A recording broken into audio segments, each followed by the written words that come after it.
ख्वाजा मोइनुद्दीन चिश्ती भाषा विश्वविद्यालय लखनऊ में तीसरे लिंग की हाशिए से मुख्य धारा तक की यात्रा विषय पर 2 दिवसीय अंतर्राष्ट्रीय सेमिनार का शुभारंभ हुआ। कार्यक्रम में स्वागत भाषण विधि विभाग के अध्यक्ष डॉक्टर पीयूष त्रिवेदी द्वारा किया गया तथा उद्घाटन भाषण कुलपति प्रोफेसर अजय तनेजा के द्वारा किया गया।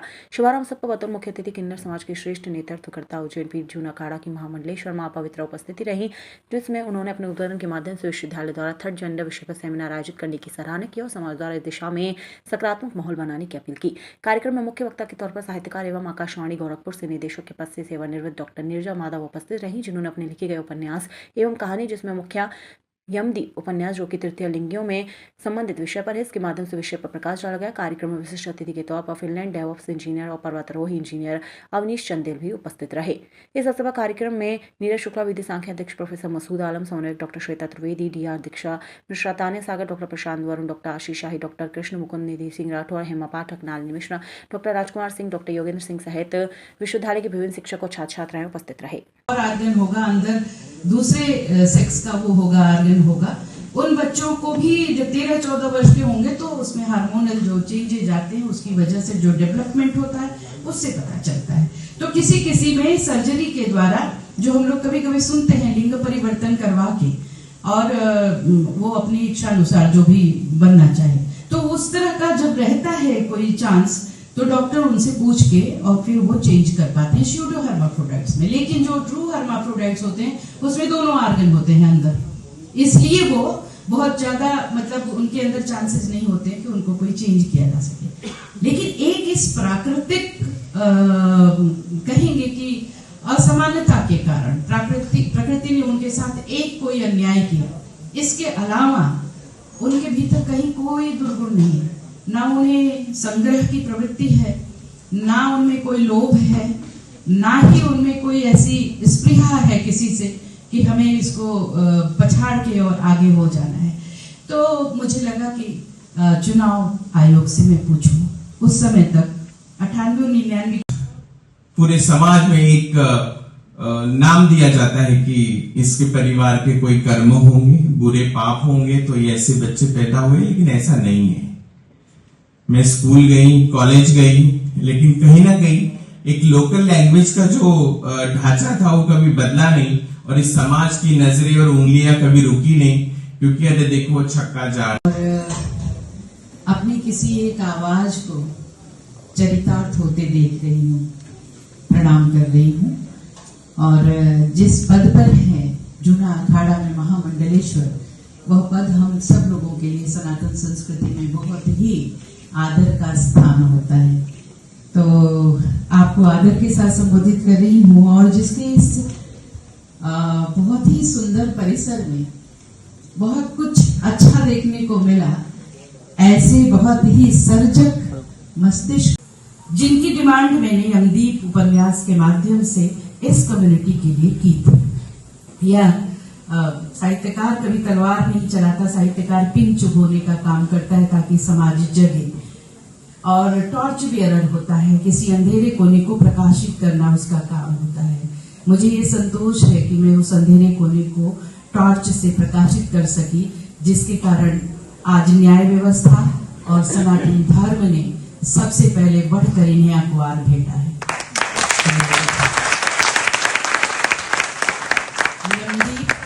यमदीप उपन्यास में बस संक्षेप में अपनी बात, चूंकि 10 मिनट का समय दिया गया था, मैंने थोड़ा होगा कि अगर इस बौद्धिक विमर्श में हम उन्हें नाम में बुलाते अगर, तो शायद ये विमर्श अधूरा रहता। तो उनका मैं बहुत बहुत धन्यवाद ज्ञापित करता हूँ। उसके बाद हमारी जो मुख्य वक्ता हैं आज की वरिष्ठ साहित्यकार आदरणीय डॉक्टर नीरजा माधव जी, जिन्होंने 2002 में सबसे पहले इस विषय पर अपनी संवेदनाएं व्यक्त करते हुए एक यमदीप उपन्यास लिखा, जिसके क्रम में आगे चलकर हमने देखा माननीय उच्चतम न्यायालय ने 2014 में NALSA versus union of India के केस में ट्रांसजेंडर को थर्ड जेंडर का दर्जा दिया, और उसी क्रम में अब 2019 में प्रोटेक्शन के लिए एक्ट भी आया, इवन बीएनएस में भी का है, और बहुत कुछ काम होना बाकी है, जो शायद इस 2 दिन के वैचारिक मंथन में, बौद्धिक विमर्श में हम लोग सफल करेंगे, इसको साकार करेंगे, जिस उद्देश्य से ये विषय रखा गया है। मैं आपको भी धन्यवाद ज्ञापित करता हूँ, आपने अपना समय दिया। और मैं सर प्रीति मिश्रा जी को बहुत बहुत धन्यवाद ज्ञापित करता हूँ, आपने यहाँ पर आके संविधान और ह्यूमन राइट्स और तमाम सारे विषयों पर अपने विचार रखे, आपको बहुत बहुत धन्यवाद। और प्रोफेसर दीपक सिंह चौहान जो कि बठिंडा यूनिवर्सिटी से आए हुए हैं, ट्रेन का कुछ विलम्ब रहा, इस कारण सर थोड़ा देर से हम लोग को ज्वाइन कर पाए, लेकिन सर आ गए समय से और हम लोगों को अपना आशीर्वचन दिया करता हूँ। और इसके साथ ही हमारे जो अंतर्राष्ट्रीय अतिथि हैं जो कि फिनलैंड से आए हुए हैं, इंजीनियर अवनीश चंदेल जी, जो कि बहुत ही सरल व्यक्तित्व के धनी हैं। सुबह आए हो, मैंने कहा सर चेंज कर लीजिए आप गेस्ट हाउस में, तो उन्होंने कहा नहीं मैं तो ऐसे ही आया हूँ, ऐसे ही चलूँगा। तो और इनको फिनलैंड में पिछले विगत 11 वर्षों से ये रह रहे हैं और वहाँ की परमानेंट इनको सिटीजनशिप की भी कई बार ऑफर किया गया, लेकिन इन्होंने उसको स्वीकार नहीं किया। भारत की अपनी नागरिकता बनाए हुए हैं। और सबसे डर की बात यह है कि इन्होंने वहाँ पर माउंट एल्ब्रूस पे जाकर के तिरंगा भी लहराया है। इसके लिए हम चाहेंगे कि पूरा हाथ कर्तव्य से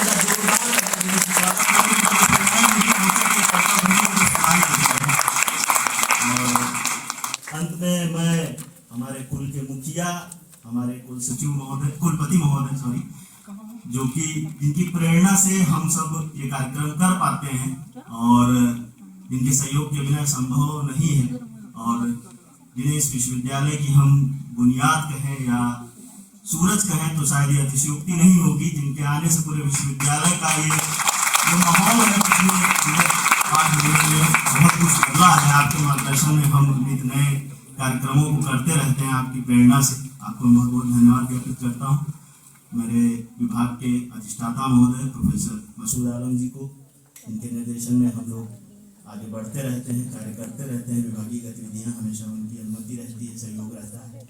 आपको भी मैं बहुत बहुत धन्यवाद ज्ञापित करता हूँ। हमारे विभागाध्यक्ष महोदय डॉक्टर पीयूष त्रिवेदी जी, जिनका सानिध्य हमें हमेशा प्राप्त होता रहता है और उनके मार्गदर्शन में हम नित नए आयामों को छू रहे हैं, कई सारे कार्यक्रम कर रहे हैं और आगे भी हम लोग करते रहेंगे। आपको भी मैं बहुत बहुत धन्यवाद ज्ञापित करता हूँ। और इसके अलावा मैं यहाँ पर आए हुए समस्त विश्वविद्यालय परिवार को, हमारे यहाँ की एक और विशेषता मैं अतिथियों को बताना चाहूँगा कि सेमिनार हो सकता है किसी विभाग का हो या कुछ भी हो, लेकिन समस्त विश्वविद्यालय परिवार, चाहे वो किसी भी विभाग से हो, चाहे वो किसी भी संकाय से हो, सभी का पूरा सहयोग समय कम होता है। और इसी तरह मैं और आदरणीय डॉक्टर बेनी माधव जी का भी बहुत बहुत स्वागत करता हूँ, जो कि प्रेसिडेंट अवार्डी भी रहे हैं। महाबोधि इंटर कॉलेज में आपने सेवाएं दी हैं 32 वर्षों तक और फाउंडर भी रहे, आपका बहुत बहुत स्वागत करता हूँ।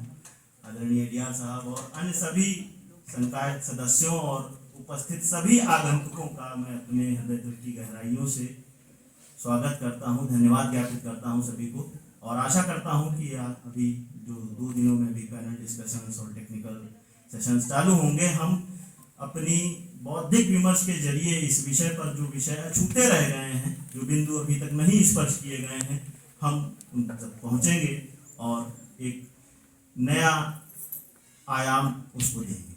धन्यवाद। जय हिंद।